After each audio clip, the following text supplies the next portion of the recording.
Continuamos agora coa seguinte mesa sobre a fotografía nas coleccións institucionais. Nada, simplemente decir que Felipe Senem non pode participar hoxe, entón, pois, xa continúa Víctor presentando os ponentes. Grazas. Bueno, boa tarde. Xa expresei o meu agradecemento pola mañán, tanto ao Concello como á Deputación como a Andrea Serodio. Vadesme permitir brevemente, esencialmente para poder iniciar o que pretendo que sexa un debate, ao meu punto de vista, do punto estritamente da fotografía, da situación no noso país. Eu penso que a nivel da fotografía, por decirlo así, universal, existe un corte situado aproximadamente, creo que o dixen xa pola mañán, nos anos 70. Oxe, agora matizarei un pouco máis. A partir do anos 70, probablemente como seguindo a rebufo dos anos 60 e dese punto crucial que é o ano 68, existe unha mudanza, un cambio, non sei se chega a ser un cambio de paradigma, pero sí un cambio de dirección na cultura visual contemporánea. E en ese sentido, a fotografía, do meu punto de vista, xoga un papel esencial. De tal maneira que, como fitos esenciais desos anos, de finais dos anos 60, comezo dos 70, pois a fotografía entra nos museos, a fotografía entra nos circuitos comerciais, entra nas universidades e entra nos circuitos críticos. Quer dicerse que comenzan a aparecer fotografías, revistas ou libros de fotografía importantes, comenzan a aparecer ensaios importantes. Todo o mundo recordará aquí dous libros claves que son sobre a fotografía de Susan Sontag e a Cámara Clara de Barthes. Importante suliñar unha idea do meu punto de vista, insisto, e é que as grandes achegas á teoría fotográfica non son feitas nunca por fotógrafos, son feitas por xente que ven da performance, do vídeo, da historia da arte, historiadoras ou historiadoras da arte, Naomi Rosenblum, xente que procede mesmo dos territorios da psique, que quero dicir psicólogos ou psiquiatras, Serge Tisserand, e isto en gran medida marca algo, non? É dicir, marca un debate ou unha situación previa, unha situación na que esencialmente os fotógrafos e fotógrafas debaten sobre cuestións técnicas. Serán outras persoas procedentes de outros ámbitos quen introduzan os debates tanto históricos, hai psicoanalistas, o propio caso de Tisserand que acabo de nomear, son, xa digo, xente procedente de outros ámbitos que introducen o debate teórico da fotografía. A ese movimento, un pouco tarde, pola existencia da ditadura aquí, incorpórase Galiza.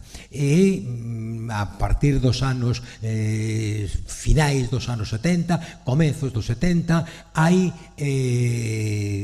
feitos importantes no país. Hai o feito importante pois da Foto Bienal de Vigo, no que eu fun partícipe nas dúas primeiras edicións, até que na terceira abandonei o Centro de Estudos Fotográficos, a Bienal de Fotografía de Lugo, en Ourense hai a correspondente mostra fotográfica, pero ademais aparecen revistas como a revista 40x50 en Coruña, e mesmo nas facultades comeza a entrar con dificultade, pero esencialmente na Facultade de Ciencias da Comunicación, no sector de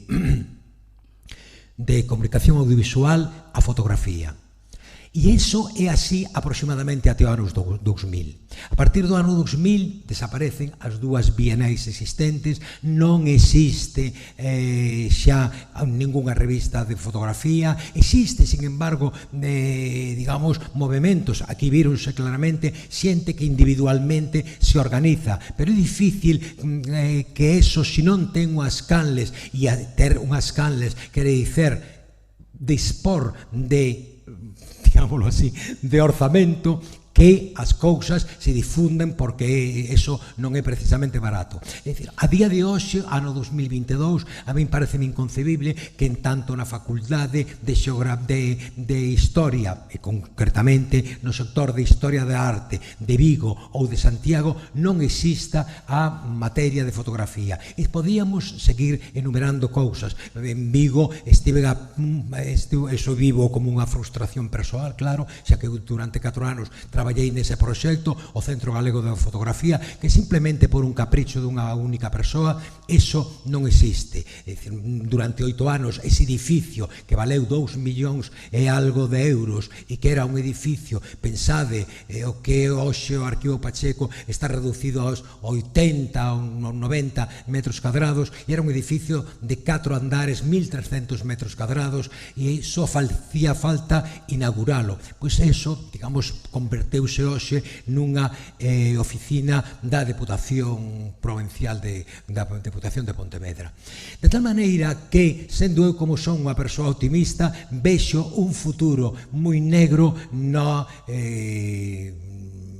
situación fotográfica galega. Vexo que, decir, o Arquivo Pacheco, pois efectivamente acaba de abrir hai moi pouco tempo, porque estivo 6 meses fechado, é dicir, con unhas condicións de traballo absolutamente que só se poden cualificar, creo eu, como heroicas. É dicir, ter que traballar ali e ver na necesidade de unha foto que nos pode dar unha pista de documentación, un letreiro de un comercio, e a hora de ampliar non se pode ampliar porque pixela no momento en que se duplica simplemente a súa superficie. E aparte de que aquilo está, é dicir, as manchas de auga, pois pon Concello de Vigo, Concellería de Cultura, Centro Arquivo Pacheco, é dicir, un rollo, só faltaba, e de los grandes expresos europeos, como os que temos certa idade recordamos dos ferrocarrís a Portugal.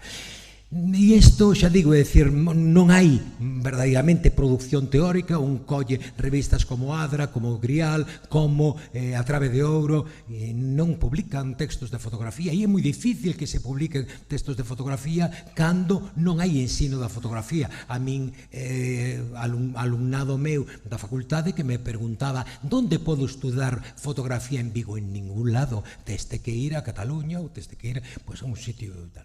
Ben, e isto, e aquí termino, é dicir, sobre estes temas, sobre este tema que deixo en riba da mesa, pois temos con nós a Carmen Prieto, que é licenciada en Xeografía e Historia, na especialidade de Historia Moderna pola Universidade de Santiago de Compostela, que estudiou un posgrau de Economía e Sociedade na Historia da Arquivística, e facultativa de Arquivos da Xunta de Galicia desde o 94, e a súa vida profesional esencialmente está dedicada ao Arquivo do Reino de Galicia, no que ocupou a dirección desde o a dirección desde o ano 2008, con un intervalo na Dirección Xeral de Patrimonio, e que forma parte de grupos de traballo relacionados con isto, coa arquivística e co patrimonio cultural, como a Mesa de Traballo de Arquivos da Administración Local, o Grupo de Cartotecas Públicas de España e Portugal, membro por Galicia do Grupo de Traballo do Catastro, Consello de Arquivos de Galicia, etc.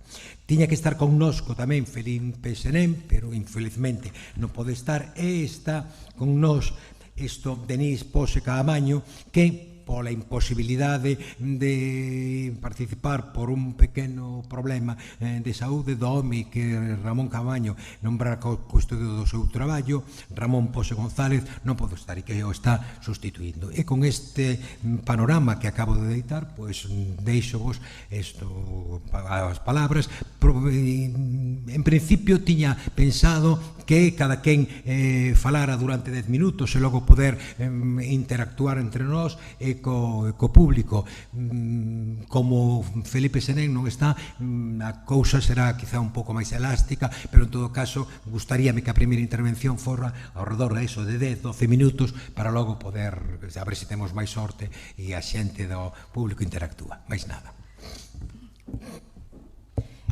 Boas tardes a todos. En primeiro lugar, ahora sí, boas tardes a todos. En primeiro lugar, agradecer á Deputación que teña organizado unhas xornadas sobre a fotografía e que nos dé a oportunidade de contar a nosa experiencia desde o Arquivo do Reino de Galicia.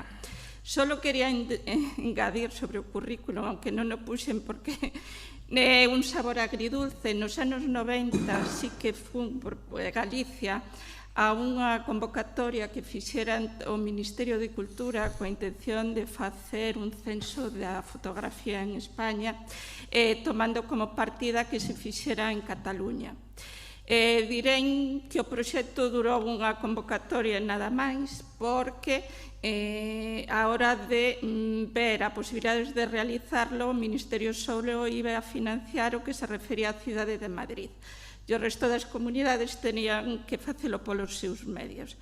Pola nosa parte, ainda o intentamos enviando cuestionarios aos centros, pero direi que non contestou máis dun 15% da xente. Entonces, os resultados foron máis ben pobres. Bueno, pola nosa parte, no Arquivo do Reino de Galicia, direi que nos diferenciamos entre coleccións e arquivos fotográficas, porque a colección é algo que se vai xuntando seguindo unha idea, un orden, e un arquivo nace porque sí, porque é dun mesmo autor ou que ten unha mesma procedencia.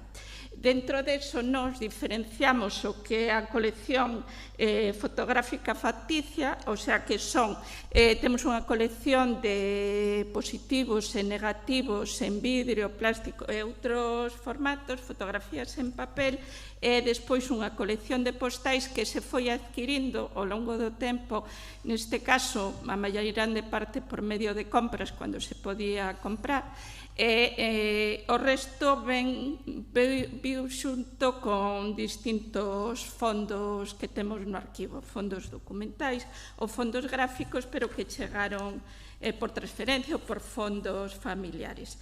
Ben que no caso da colección que temos nos facticia, neste momento ten 7.960 fotografías, das cales temos disponibles na web de Galiciana 5.270 en formato digital, porque que nós somos un centro especializado en fotografía, nos conservamos a fotografía como parte do patrimonio documental e, digamos que ten que compartir o espazo, pero tamén o tempo que lle dedicamos os fondos cos outros tipos de fondos que temos. É certo que un dos fondos máis demandados, do que ten, digamos, máis visibilidade, do que desperta máis expectativas na xente, temos demandas continuas de copias, entonces eso foi o que nos moveu. É tamén un tipo de fondo que estamos a digitalizar de xeito continuo, segundo podemos. Hai anos se facía por medio de contratación externa, se encargaba a fotógrafos, ora facémolo por nosos medios, entonces a veces non sempre vai todo rápido que nos criamos, pero, bueno, a nosa idea sempre poder, non ten pa no sentido custodiar algo se non o podemos difundir e se non pode ser de utilidade a xente. Entón, a nosa idea é continuamente estar poñendo disponibles na web todas as imaxes posibles e para que todo o mundo poda disfrutar de xeito libre. Bueno, todo o que está subido na web é de uso libre sempre que non se faga un uso comercial dos mismos, que nese caso hai que pedir permiso. Pero despois, aínda que isto é unha diferencia, sí. Nos tamén digo a fotografía, para nós é importante conservala e difundile como parte do patrimonio documental, pero para nós todos os fondos que temos teñen que ter unha utilidade, digamos. E así temos moitos fondos fotográficos que se custodian porque forma parte do patrimonio, pero a nosa idea sempre teñe que servir a xente para algo. E nos metemos aquí todas as coleccións, para nós foi un revulsivo as fotografías aéreas, que non é exactamente o que se tratou aquí, pero que sí que é un dos documentos moito máis consultados, demandados, por exemplo, polo que supón para o estudio do territorio, en especial a fotografía aérea que acompaña o catastro dos anos 50, que neste momento temos subidas todas as que temos, están na web 25.041, levou tempo, uns anos facelo, pero podo dicir que neste momento están todas. As outras que se enseñan aí solo non están todavía na web por circunstancias varias, son as fotografías aéreas da concentración parcelaria da provincia da Coruña, que casualmente se ian a tirar, e por sorte unha persona que a topógrafa se encargou de relacionalas e non las trouxeron. Temos digitalizada bastante proporción, pero aínda non está na totalidade. E as outras é o fondo fotográfico de unha compañía que se dedicaba a facer fotografía aérea. A compañía Acepta e abarca cronolóxicamente desde 1948, os anos 80, abarca toda Galicia, son moi interesantes, pero neste caso temos un hándicap técnico. Estas fotografías, cando se abarque ou se comence, a súa ten que facerse xeorreferenciadas, porque non podemos localizar, bueno, na que está aí é fácil de localizar, porque se ve que é a Coruña, pero noutros casos non podemos saber as zonas e necesitamos xeorreferenciarlas de acordo aos plans de voo. Como nós non temos esos medios, temos que facelo mediante unha empresa externa, esperamos que sin tardar moito podamos abarcalo, pero de momento non se pudo facer. Si vamos, cando a xente nos solicita, si que yo facemos, pero teñen que encargárseles de localizar a zona que lle interesa. Noutro caso, e perdonademe a expresión de fotografía artística, nos a diferenciamos da técnica, aunque sei que o término artístico ten outras connotacións, tal vez.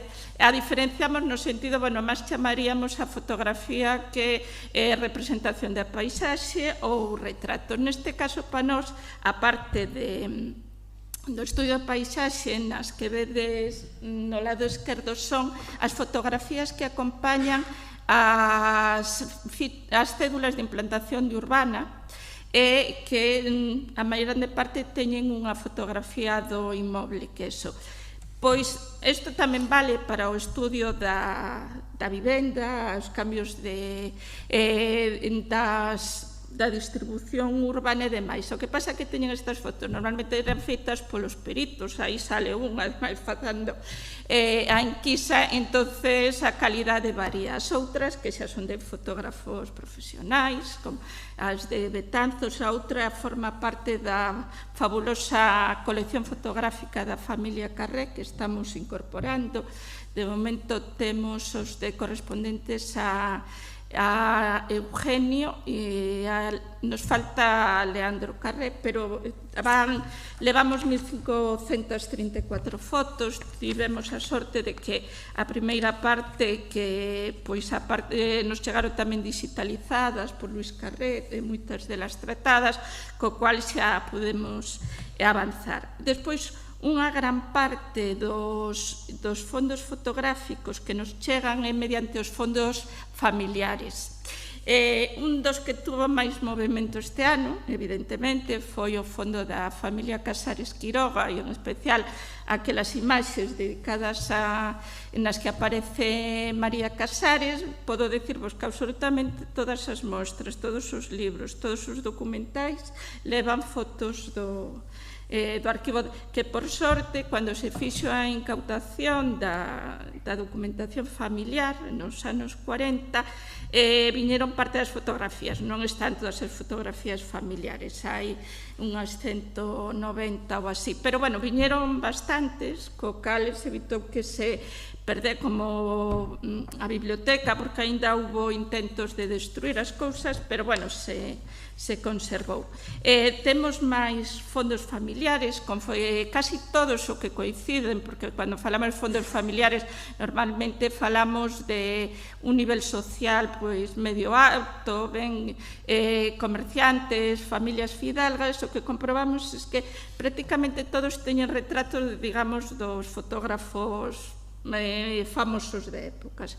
Entón, hai fotos de Sellier, de Fotoblanco, o sea, todos é un patrón que se repite. Despois, noutros fondos, así unha merca de personal e profesional, a parte da fotografía, o que sirve de identificar a persona, neste caso, como o de Ángel del Castillo, un testemunho da súa actividade profesional, aínda que aí salga cos amigos ou cos compañeiros, Bueno, direi que temos unha pequena cantidade, porque o Fondo de Ángel del Castillo anda repartido por un montón de centros. O fondo fotográfico, que eu recordo hai bastantes anos haber ido, que o vendían nunha librería de León, non houve disponibilidade ao final presupuestaria para comprar, creo que o comprou a Fundación Barrié, pero non teño a seguridade total. Pero, bueno, temos unha pequena parte. Despois, isto é unha donación da familia ao neto de Maximino Magariños, que casualmente é arqueólogo e vive en Madrid, quixo que os fondos do seu antepasado viñeran a Galicia e concretamente quería que estiveran no Arquivo do Reino de Galicia. Xunto coa documentación familiar viñeron imaxes que é de dicir que moitas das imaxes as fixo despois os seus descendentes, creo que un xenro e o neto foron fotografando todas as obras que fixera o señor para documentalas. Entonces veu unha cantidade considerable de imaxes e despois outro fondo dos que máis salida ten no arquivo, pero con moita diferencia, porque o señor viviu, digamos, todos os acontecementos importantes do século XX, participou nelos, que foi Francisco Iglesias Braje. Francisco, seguramente moita xente oirá falar del, foi piloto, foi un dos que competiu por facer o récord de distancia e kilómetros nos anos 20, no seu caso, co voo entre Sevilla e Salvador de Bahía, porque a idea era chegar a Río de Janeiro e batir o récord, pero quedaron sin combustible e tiveron que aterrar en Bahía. Bueno, despois foi piloto pillou a guerra en Ferrol, entonces estuvo no bando nacional e ten moitas imaxes, fotos aéreas. Casualmente atopamos aquí fotografías do bombardeo de Guernica que eran descoñecidas e de outras localidades que viñeron do centro da memoria de Guernica a levar copias. Pero, ademais, el, que foi membro da comisión que se encargaba do territorio de Leticia cando o cambio de Perú a Colombia na propiedade da zona, despois se quedou un tempo polo Amazonas para documentarse, porque propuxo unha expedición científica ao Alto Amazonas que se iba a facer na República, pero que despois polo estallido da guerra non se chegou a levar a cabo.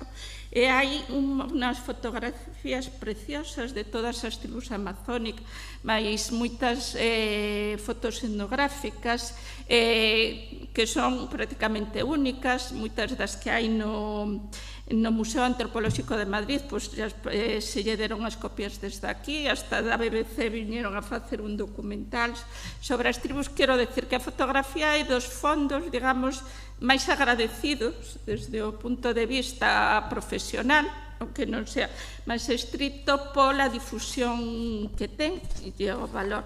Pois hai outras máis tamén das empresas. Neste caso temos, isto por compra, varios álbumes de Astano, referente á construción de barcos.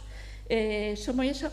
E da fábrica de tabaco, pois, desgraciadamente temos poucas fotos, así como temos o fondo da fábrica, falta bastante do que é o século XIX, pero hai algunha imaxe que mostra, vamos, sobre o traballo das mulleres. Para ir rematando, pois, que facemos nos coas fotografías? Bueno, a nosa importancia é conservalas, evidentemente para difundilas. Temos a sorte de ter laboratorio de restauración, ter uns bons profesionales, mentre non se xubilen. Entonces, que facemos? Tanto fotografías en papel como os negativos e positivos en vidrio, pois se gardan unhas caixas. Estas son feitas ali por a nosa encadernadora, que se xubilou ano pasado e non sabedes quantos sentimos, porque era moi boa, porque tal. Entón, se gardan en caixas de cartón neutro, cada unhas teñen, digamos, o seu envoltorio individual. Bueno, só compramos as empresas especializadas, papel de restauración. As que están en papel van aos depósitos normais, E para os negativos temos unha cámara frigorífica, entre comillas, que nos fixo unha empresa de Vigo, que se dedica a facer neveras para os barcos pesqueiros, bueno, adaptada evidentemente a eso, donde temos unha temperatura controlada de aproximadamente 10 grados. Entonces, o noso procedimento é o que vai aí é que está todo digitalizado, e unha vez que entre aí non salga salvo circunstancias moi específicas. Pois a veces pasa que ao facer os recontos olvidou digitalizar algunha. Claro, o proceso de sacarlos é longo, porque non podemos sacar de repente algo que está a 10 grados a fora a 20 ou 22 ou 23. Entonces, unha solución así intermedia que o facemos por medio de neveras portátiles. Entón, vamos baixando, bueno, van subindo a temperatura de maneira que non sufra a documentación. Ainda nos queda moito por encher, por iso ofrecimos algúns outros centros se querían depositar aí para a nivel de conservación, porque é unha pena, foi un costo importante facer eso. E despois, a restauración. A restauración é de decir que se é fotografía en papel, pois o tratamento é igual que lle damos ao resto dos fondos. Que pasa cos negativos? Bueno, hai algúns que vedes que non hai maneira de restaurar, se chega roto, chega roto. Despois, no que son as fotografías que chegan en mal estado, como esas temos vistas estereoscopio, positivos en vidro, normalmente se limpian. Bueno, supoño que mañá hai unha restauradora especial e la falará máis. Os nosos restauradores nesos son moi conservadores, porque di que manipular un negativo desos, o que procuran sempre non tocar a emulsión. Se fai unha limpieza moi detallada, con pincéis xaponeses que son moi finos, pero é limpieza. Entonces, se hai que facer algo, mellorar, como moito se fai restauración digital, aunque nós non somos moi partidarios, porque nós, como centro público de arquivo, que, digamos, o que mostramos é o que non cambiamos, salvo que haxa unha razón, digamos, artística que o xustifique. Bueno, isto é a difusión, o que vos falaba, todo o que podemos, e a medida que vamos digitalizando, vamos subindo a web, claro que o temos que compaxinar cos outros proxectos que teñamos de digitalización, entonces non é sempre tan rápido como nos gustaría. E nada, para rematar, darvos as grazas pola vosa atención, espero que non me estendese excesivamente, e que os invito a todos os que querades visitar o arquivo, facernos calquera consulta, sempre estamos disponibles. E ademais abrimos de 8:30 a 8:30 de luns a venres. Vale, gracias.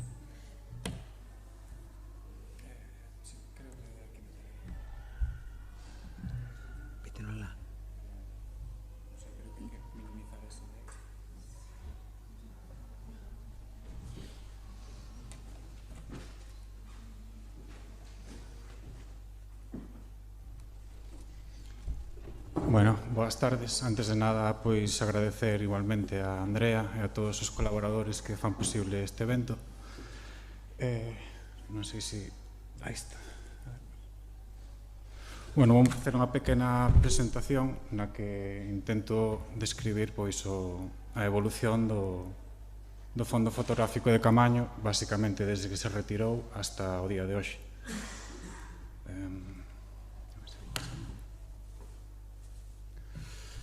Sí, bueno, nas décadas dos 60 a 70, Camaño xa está establecido na súa casa de Corcubión, donde empeza un pouquiño a labor de archivo tamén a clasificar toda a obra que tiña acumulada durante tantos anos.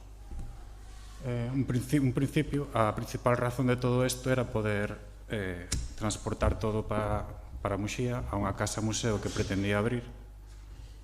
Bueno, se podería decir que aquí é o comezo de onde se empeza a dar forma ao arquivo de Camaño. Guardando todo, pois, utilizaba moito as caixas que tiña de material fotográfico para guardar dentro os negativos, tanto en cliché como como os cristales de todo tipo, diferentes formatos, sempre o guardaba todo en caixinhas de cartón pequenas e todas escritas por fora. Era a maneira que el tiña de ir archivando todo o material. De momento ainda se conservan nas mesmas caixas, intentamos conservar todo o posible, pois as caixas, todo original, porque todo ten apuntes, todo ten información, que é moi interesante nun futuro seguramente. Bueno, aquí vedes unhas fotos precisamente da casa que tiña ali en Corcubión, donde recibía pois a toda a xente que viña a visitalo, con compañeiros da profesión, peregrinos, turistas e calquer curioso que pasara pola calle, e lo cazaba, o metía para dentro, e ali estaba as 2 horas ou 3, porque non che soltaba. Era un historiador tamén magnífico, contaba moitas historias, e cada foto pois podía alargarse horas explicando as historias de cada foto, claro.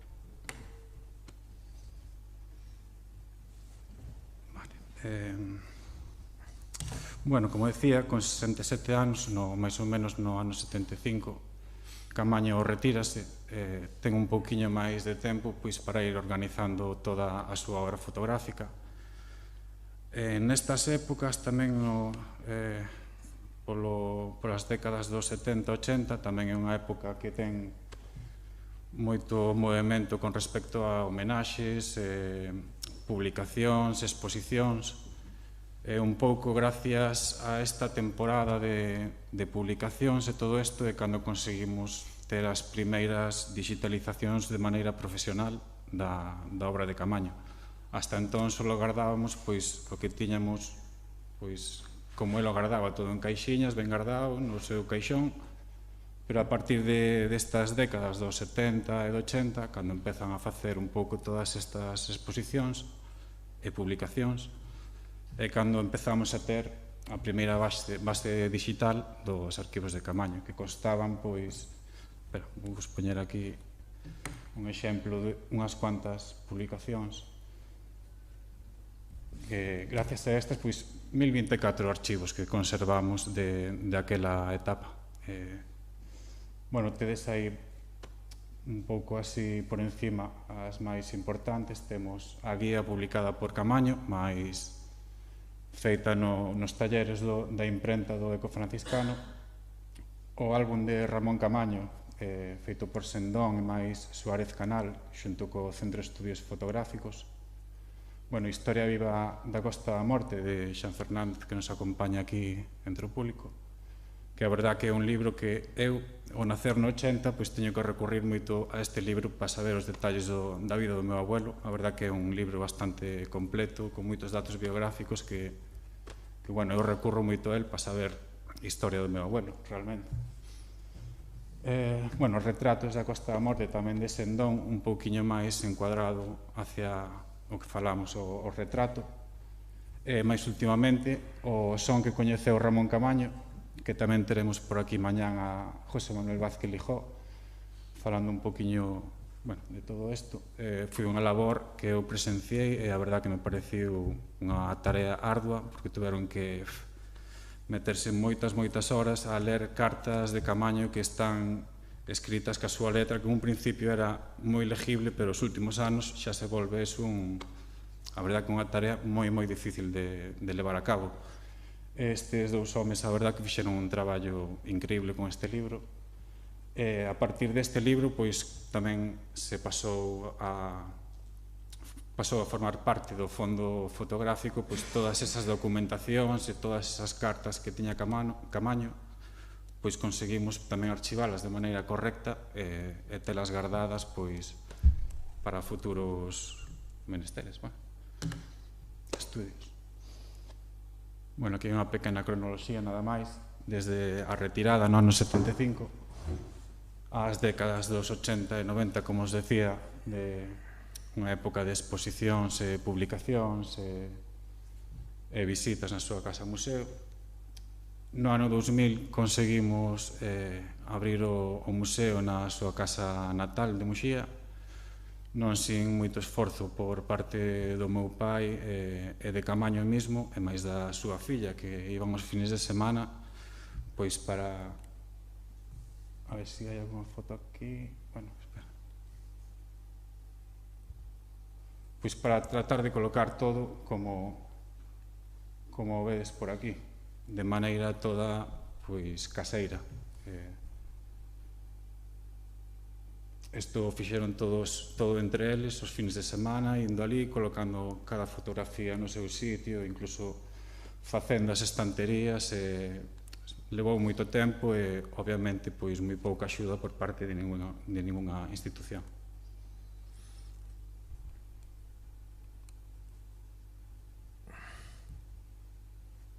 Aquí vedes un pouquiño, quería enseñaros un pouco, pois, a maneira na que temos de momento guardado pois todo o material que forma parte do fondo fotográfico de Camaño. Aquí nunha simple caixonera podemos guardar en cada caixón, a mellor hai unhas 300 fotos ou 400 arquivos así, 300, 400 arquivos por cada caixón, entre acetatos e cristales, son de diferentes tipos, acetatos de diferentes formatos. E a verdad que de momento xa vedes que non é a maneira máis profesional de telo guardado, pero que tampouco temos así uns medios nin coñecementos necesarios como para facelo de outra maneira. Non temos tampouco moito espacio. E, bueno, esta é a maneira na que de momento estamos mantendo todo o máis a salvo que se pode. Temos controladas as condicións de humedade, pero, por exemplo, a temperatura xa é máis difícil de controlar en este sitio. Son cousas que, en parte, nos preocupan e, de momento, non sabemos como solucionar. Aquí, en estes caixóns de atrás, siguen habendo moita obra de Camaño que todavía está sin mirar, sin revisar. A ver se aparece aquí. Como podedes ver, no caixón de alá, todo aquilo son caixas cheas de negativos. Dentro de cada caixa vos podería asombrar o que hai. Abre esa caixa, non queda un milímetro libre, son todo acetatos pegados e pode haber en cada caixa infinidade de archivos. Bueno, todavía quedan por mirar, non sabemos nin que nos podemos encontrar. Están organizados por ano, Camaño organizaba todo por ano, e dentro deses anos, o mellor iba separando por tipos por formatos ou por diferentes pueblos ou por diferentes temáticas que lle parecera. Ainda que parece un pouco caótico, ten un certo orden a súa maneira. E, bueno, un pouco para rematar, indicar os pasos que temos pensado seguir como fondo ou que son necesarios, creo eu, para seguir avanzando un pouco con isto do fondo de Camaño.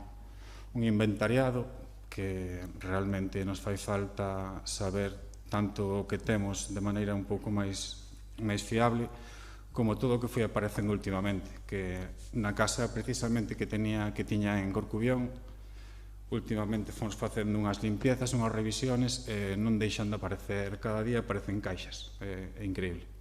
Cada día que pasas por ali, moves un caixón e aparecen caixas con miles de negativos e con miles de fotos e que non sabes nin como atacar. Cando pensabas que o tiñas todo un pouco controlado, aparecen chei máis caixas e non sabes como seguir xa. A adecuación do espacio de museo, obviamente, nós intentamos aguantar o mellor que podemos, pero sí que ten necesidades como control de temperatura, espacio e falta de espacio para guardar todo o que vai aparecendo. Vaise amontonando todo e tampouco temos así moita maneira de telo da maneira adecuada. Bueno, adoptar sistemas de conservación, archivos adecuados, para eso estamos aquí, para intentar aprender un pouquiño e a ver se sacamos algunha idea que podamos avanzar. E, bueno, importante continuar ca labor de digitalización. Actualmente, antes había uns 1024 archivos, actualmente teremos uns 2000, gracias ao traballo de Chete do meu pai, que pasou moitos anos e noites traballando cos poucos conhecimentos que tiña de informática e de tal, para conseguir poñer a salvo a máxima cantidade de fotografías que fora posible, porque sí que co tempo vas notando que peligran, non sabes como poden acabar.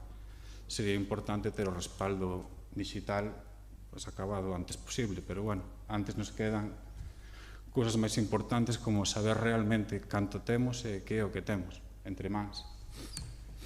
Bueno, completar a base de datos existente, isto é importante porque os datos, me refiro a datos de localización e a datos de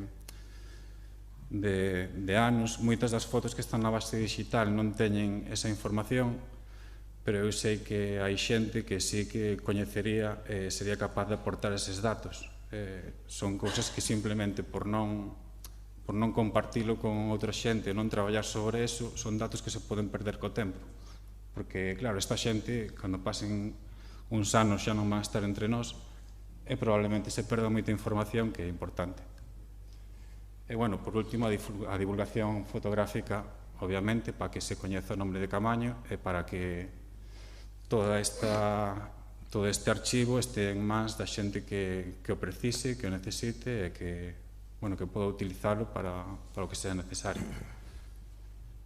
Pouco máis, pola miña parte, pois non teño moito máis que dicir. Moitas gracias. Ben, debemos de dispor de aproximadamente un cuarto de hora, non?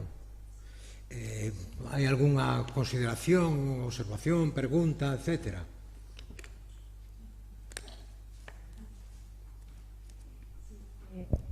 Sí, eu quería preguntar a Denise, contan con algunha axuda económica da Xunta, Concello, Deputación, o sea, se o traballo estades facendo con axuda ou simplemente sodes vos? Pois sí, de maneira caseira, basicamente. De momento que son axudas económica ninguna, en ningún momento recibimos ningún tipo de axuda, tampouco as pedimos encarecidamente, pero normalmente é algo que xa che din que é moi difícil conseguir a nivel particular.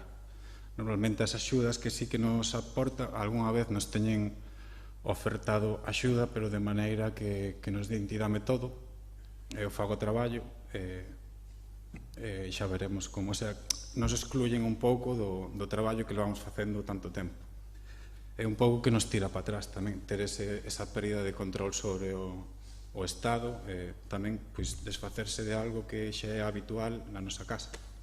Un traballo que, levamos moito tempo facendo e que costa, desfacerse de repente, para que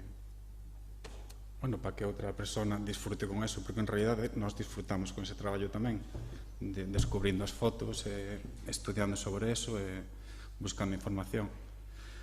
É complicado, sabemos que para non ser complicado é que realmente vamos ter que pedir axuda, non vai a ser tan sencillo como querer facelo. Vamos ter que pedir axuda e non sei, últimamente estamos pensando en diferentes opciones.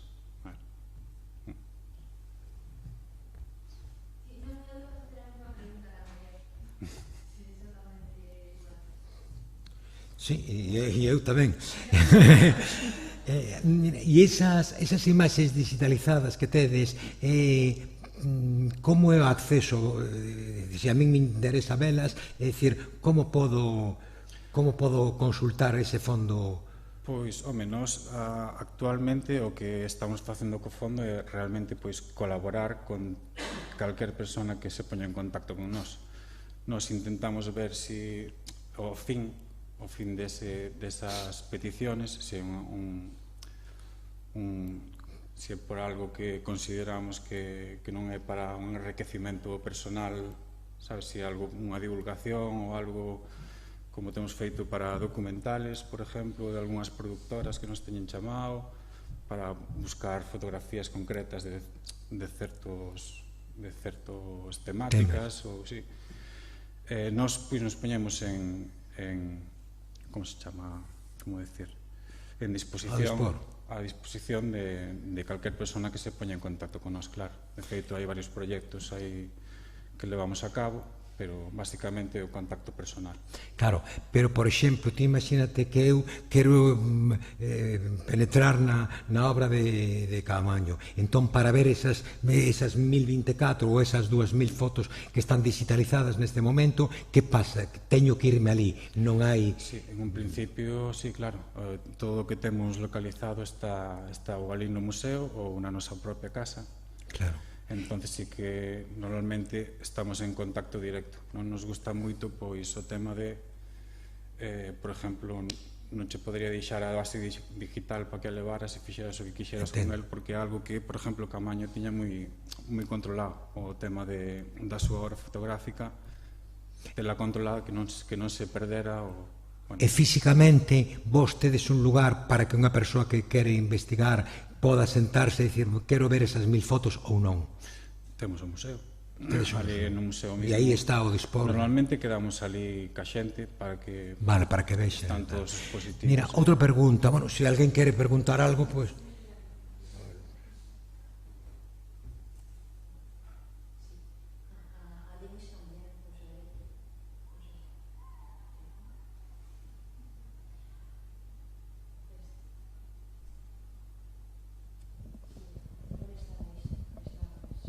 De eso. Quería preguntar sobre la base de datos. ¿Qué herramienta usáis o cómo fue el proceso de construcción de la base de datos? Pues básicamente tuvimos que comprar equipos, unos escáneres, bueno, un escáner que te digo que no son baratos, uno que se nos estropeó, tuvimos que comprar otro a mayores. Y básicamente es eso, comprar equipos, meter horas y bueno, un poco el sistema es así, ¿no?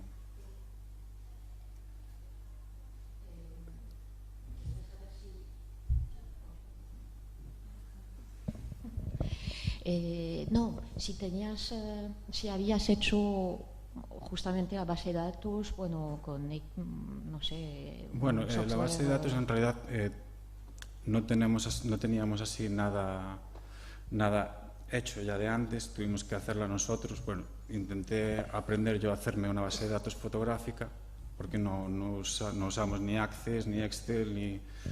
Me he buscado yo la manera de hacer una base de datos en la que podamos tener las fotos y clasificadas con diferentes temáticas, y simplemente es meter la foto y pues vas clicando y metiendo la información que conoces sobre la foto y queda reflejada en esa base de datos. Pero ya te digo que hay muchas que todavía no tienen pasada la información y que es una de mis preocupaciones, de que con el paso del tiempo pues haya información que no puedas recuperar. Gracias.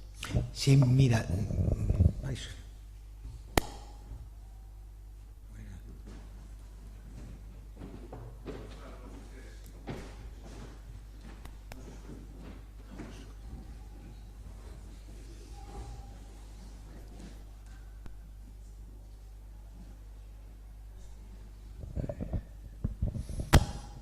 Bueno, sí que está Caamaño, como dicía aí Denís, pois ten un fondo impresionante, non solamente fotográfico, sino de documentación, non?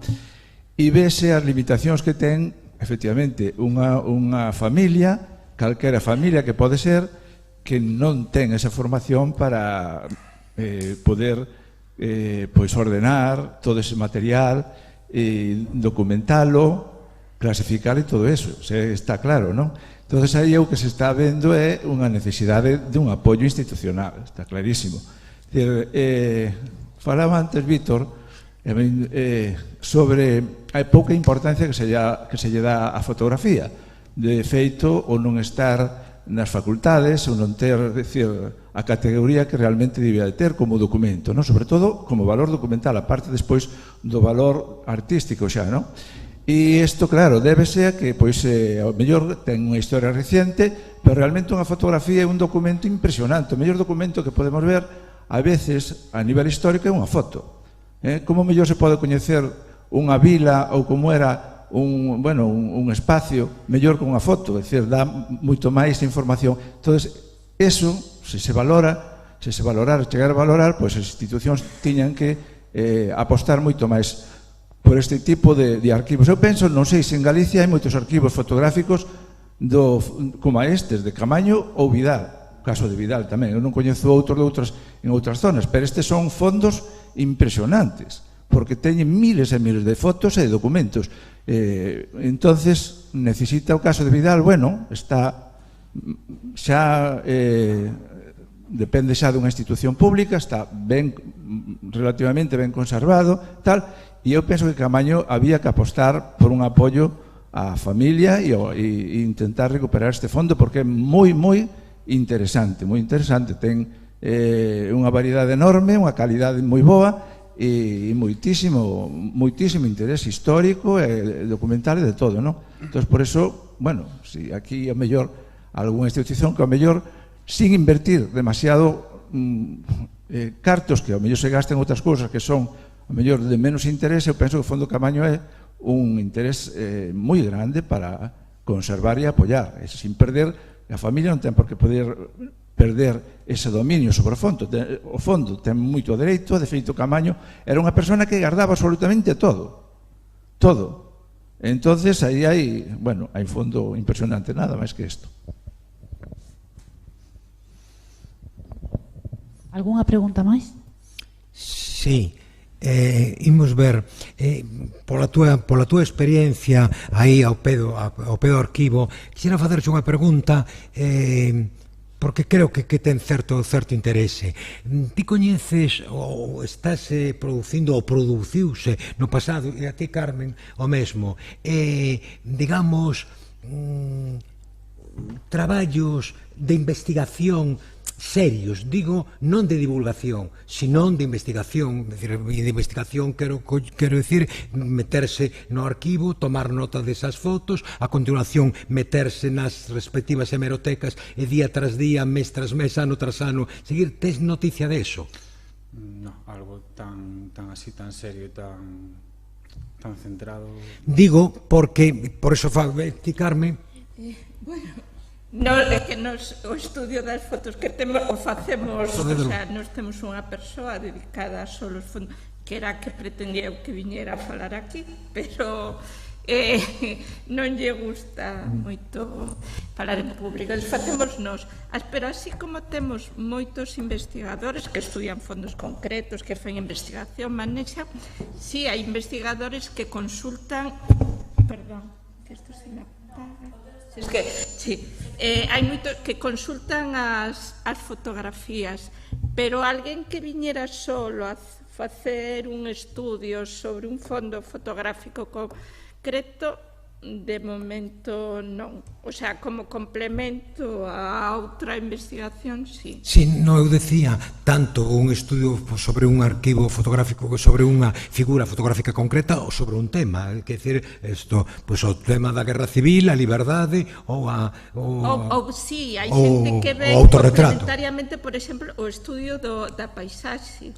Sí que temos, bueno, hai un señor que está facendo a historia de todo o seu concello, creo que de Coirós, entonces ven periódicamente parroquia por parroquia, o sea, co apoio do concello, e entón está estudiando a variación da fisonomía das distintas aldeas e parroquias por medio das fotografías das cédulas de Urbana, que aínda que non son accesibles para todo o mundo, pero lle deixamos ver todas as fotografías, vai digitalizándoas todas para despois facer un eso. Así, cousas puntuais, vamos. Non, facía esta pregunta porque eu penso que esa é unha das grandes eivas coas que neste momento estamos. Hai que darse de conta que aquí, pois eu penso que dunha maneira máis ou menos sistemática comeza a facerse divulgación da fotografía ao redor dos anos 70, pero os anos 70 parece que foron onte, pero pasou medio século.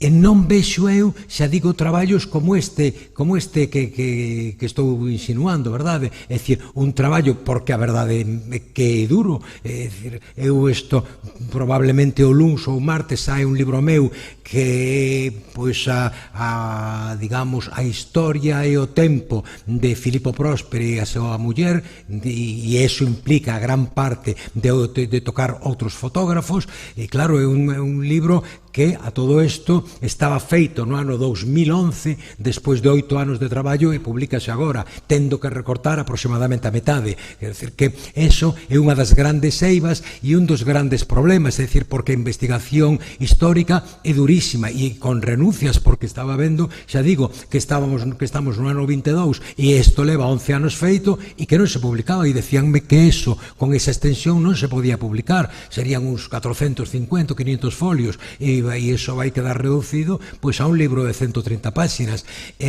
Por eso digo que, sobre todo, nas facultades e este tipo de, organismos docentes e xa, digamos, centrados, moi ligados á cuestión da investigación, a mí pareceme fundamental eso. E, por outra parte, sobre o que dis, verdade, eu creo que sí que é preciso, eso, ti pides unha axuda, non xa dan, ao ano seguinte volves, presionar as administradoras. Perdonade, unha opinión. Co millor é que eles piden a axuda como particular, e non sei se salen como para fundación sen ánimo de lucro. Entonces, o mellor teñen que constituirse en algún tipo de axuda para poder optar, porque axudas hai, non sei, non son moi abundantes, pero algunha axuda hai, pero é certo que, o sea, como particular é moi complicado. Sí, claro, eu non sei a estrutura xurídica que ten o museo, por eso digo.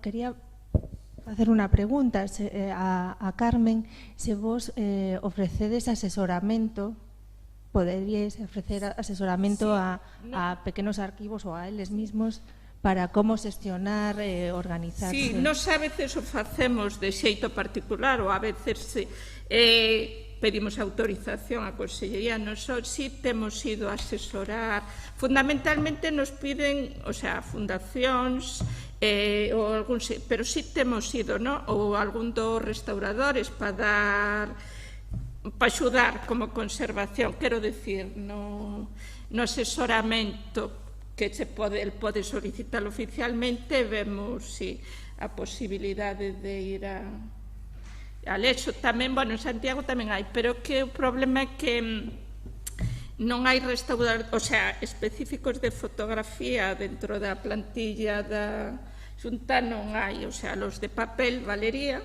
aínda que non son específicos, pero si nos temos prestado asesoramento de xeito totalmente gratuito a toda a xente que non, bueno, a todos os que hemos podido ir, sí. Temos aquí outra pregunta.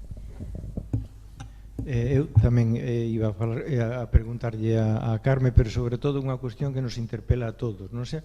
Parece que un pouco o que di Víctor, que separou o tempo da fotografía, estamos falando desa fotografía que de base química, como lle chaman, e sempre estamos falando dos mesmos arquivos, ou de familias determinadas que doan e tal, pero é que tantos arquivos camaño que debe de haber, ou tantos arquivos Virxilio Viéitez, porque en cada concello medianamente importante hubo un fotógrafo, pero incluso nos concellos moi grandes, vamos a poñer como Vigo, un montón de fotógrafos, e houve fotógrafos que fixeron cousas que non deben de parecer importantes, porque en Vigo, por exemplo, aí tiñas fotos da tabacalera e da Stano e tal. Bueno, pois en Vigo inventouse o conselado.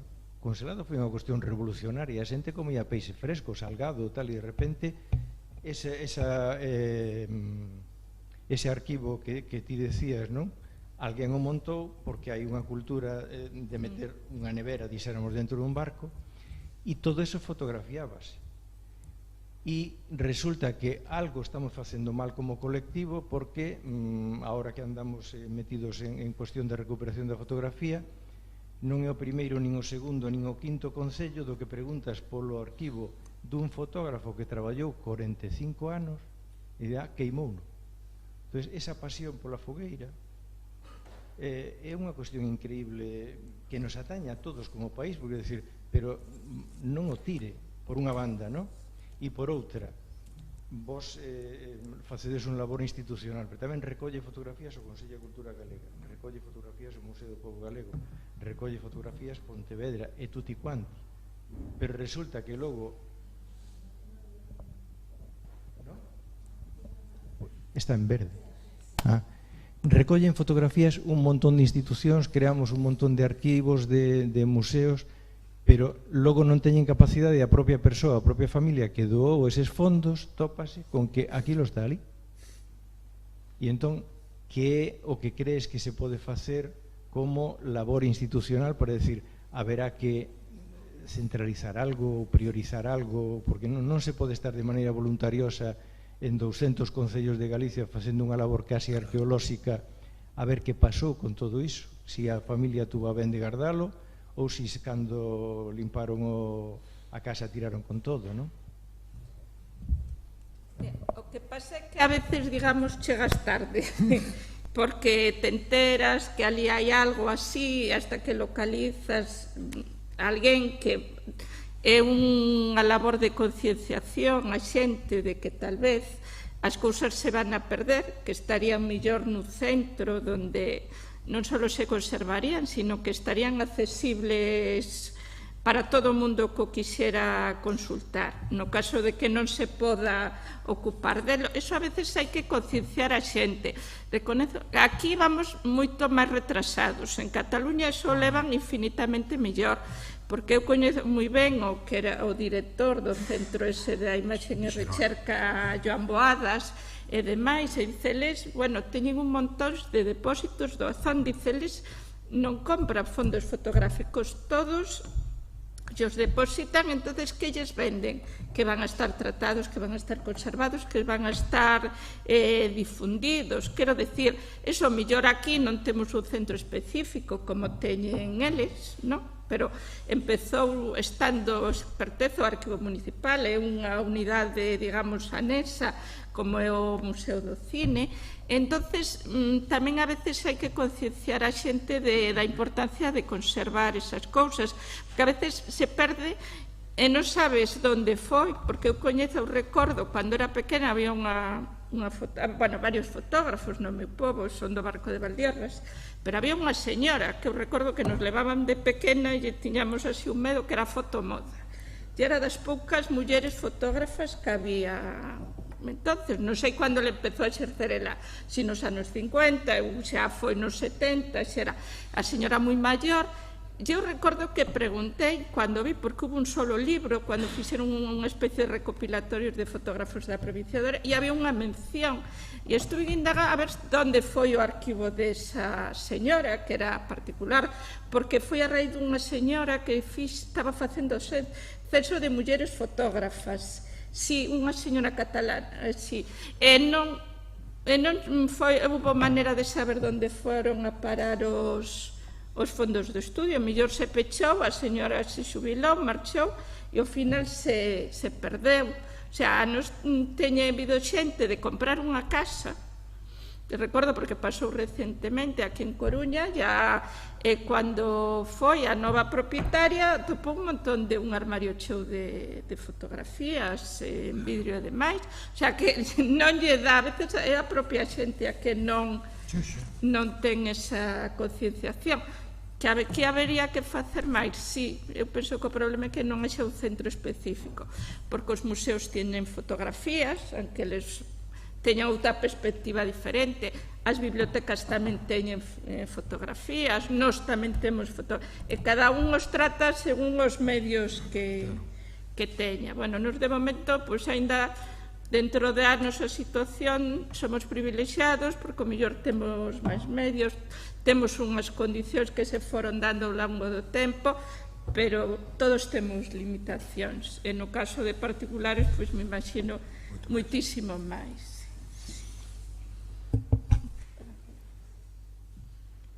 máis cousas.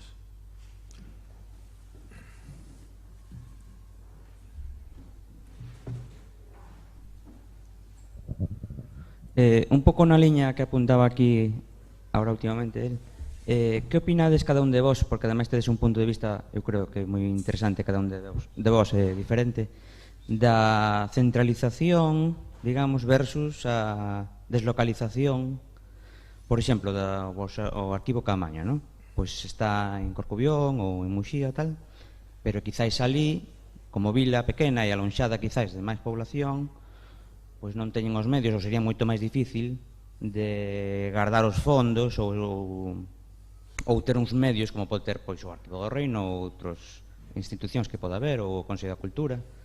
Entonces, que opina cada un de vos do feito de, quizáis, conservar os fondos in situ, co valor que pode ter engadido de, por exemplo, pois, a propia casa de Caamaño, non? De que estea xusto ali localizado o propio fondo, ou nun centro, digamos, nun ámbito urbano onde pode ter moita máis difusión, pode haber máis medios técnicos e tal, non? Unha visión versus a outra, ou se quizáis a digitalización pode resolver esta cuestión, non? Poñendo versións novas das fotografías orixinais e conservar as propias pequenas orixinais, como apuntaba Carmen, por exemplo, a 10 grados nunha cámara específica, especial e tal e cual. Un pouco a idea da pregunta, vai por aí. Cada un de vos o que opina. Gracias. Bueno, eu diría que aos tempos que vamos, quero dicir, a veces, donde estén as cousas é o de menos, como vamos á difusión web, que digamos, o sitio físico casi é o de menos, ou debería ser. E que pasa? Que aínda non chegamos a esa fase tan avanzada, e despois ten as dúas contrapartidas nun fondo como del, que está no seu ámbito natural, que digamos que no sentido de buscar fontes ou, como el di, obter datos que dentro de pouco xa non poderán obter porque a xente non vivirá, pois estaría mellor no seu entorno. O que pasa é que a veces, desde o punto de vista práctico, non sempre é o máis rentable, non quero dicir eso. Eu lle quería dicir, e non vos plantexastes facer como que fan en Ribadavia, sabes, en Ribadavia facían todos os anos unha pequena mostra cas fotos do povo, e a xente identificaba a todos os das, o sea, colaboración cidadá para axudar a identificar os que aparecían nas imaxes. Pois a verdade que é unha idea estupenda, pero non conseguimos leválo a cabo de momento. Estamos nunha etapa un pouco na familia na que temos aí uns problemillas por un lado e por outro, e non estamos dedicados ao tema do fondo o 100%. Esperamos que nos próximos anos que sí que podamos ir avanzando algo para o ano que ven, a ver se van as cousas un pouco mellor, dedicarlle un pouco máis de tempo e intentar avanzar un pouco de todo isto, claro. Ben, eu, unha parte do que ia decir, se o dixo Carme, eu penso que na situación actual, con unha coexistencia dunha internet, pois pouco importa. Que ocorre? Eu penso que claro, todo isto que vou dicer implica moito diñeiro e apoio institucional e sensibilización por parte da administración e probablemente tamén das empresas privadas. Eu lembro que a fundación, non sei se era fundación ou era colección Mitsubishi, en Xapón era fortísima, pero estou a falar de hai 30 anos ou 40 anos, é dicir, e iso era unha empresa privada, é dicir, que se comprometeran económicamente a empresa privada, obviamente que tamén lles tiraba proveito a eso, é dicir, utilizando fotografías como publicidade, desgravando nas súas declaracións, etc. Entón, é o de menos, xa digo, creo eu, o lugar onde está. Eu penso que, como digo, con investimento, pois, por exemplo, museos locais, pois, esos están perto do cidadán ou da cidadá, e entón, pois, habería xente que entraría aí e iría, pois, entendendo e achegando información. Polo que insinuaba Carme, nos en Vigo durante 4 anos hubo un programa que se chamaba así, Indagacións, e aí tiñamos nos aproximadamente uns 150 documentalistas que traballaban gratis, que eran os xubilados publicados. E entón decían, esa foto, nos mensualmente, nos sacamos inicialmente ao redor dunhas 1500 fotos, e que ese fondo mantíñese sempre, retirando as que se documentaban. E entón chegaba un día un paisano e decía, esa foto, pois é do camiño da Pardaíña. E por que o sabe? Porque teño aquí a foto, e esta señora que está aquí, que é esa que está na foto, é a miña avoa, e daba información. E isto tamén me leva a outra cuestión, é dicir, porque el decía, Denis, isto, decía que falando coa xente tal, e por eso eu preguntaba tamén o da investigación. A xente ás veces dache cada sorpresa no bo e no mal sentido. Eu teño unha experiencia nefasta de un día montando unha exposición, é dicir, a exposición estaba montada e de repente chega ali unha señora e di, esa que está aí son eu. É dicir, esa persoa que estaba ali era unha nena dos 10, 12 anos e esta señora tería uns 70 anos, non? E entón esa persoa que está aí son eu, porque viña todos os días coas miñas compañeiras e dá todo tipo de detalles, como se chama vostede e eso pasa a ficha, pasa o tempo e 2 anos máis tarde eu localizo esa foto en Vida Gallega. Bueno, esta señora, según os seus cálculos, nacera, creo que era no ano 41, se hoxe está viva, pois andará, pois eso, polos 80 anos, ou unha cosa así, 82.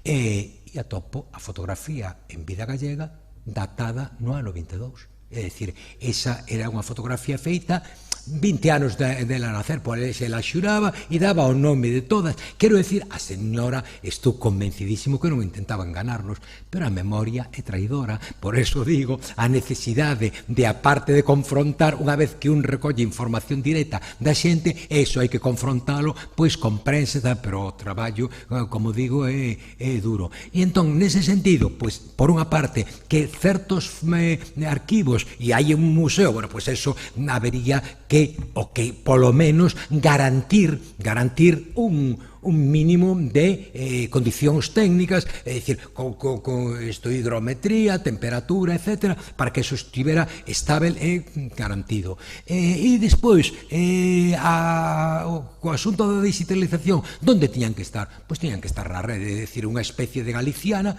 pero fotográfica. Eso é o meu punto de vista e creo que...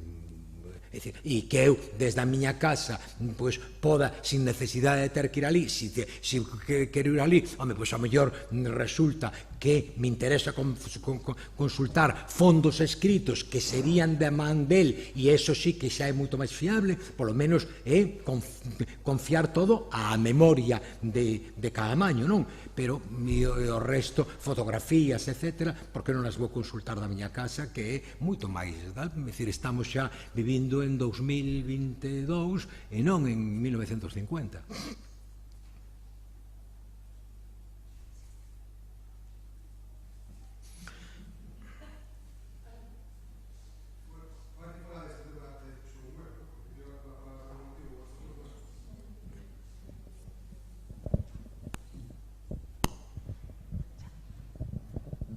Esta xa vai a ser a última pregunta.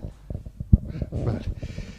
Estades falando da difusión web, o sea, da internet, que hoxe en día non é necesario ir a un sitio, a un arquivo para consultar, gracias a Deus. Entonces, eu vexo que hai arquivos que ofrecen fotos de moita calidade, sin marca de agua, e outros con marca de agua. Non sei se hai un criterio establecido para eso. Non. Eso vai a criterio de... Claro, é dicir, un banco fotográfico, por exemplo, mete marcas de auga porque de eso, un banco, quero dicir, importante, non?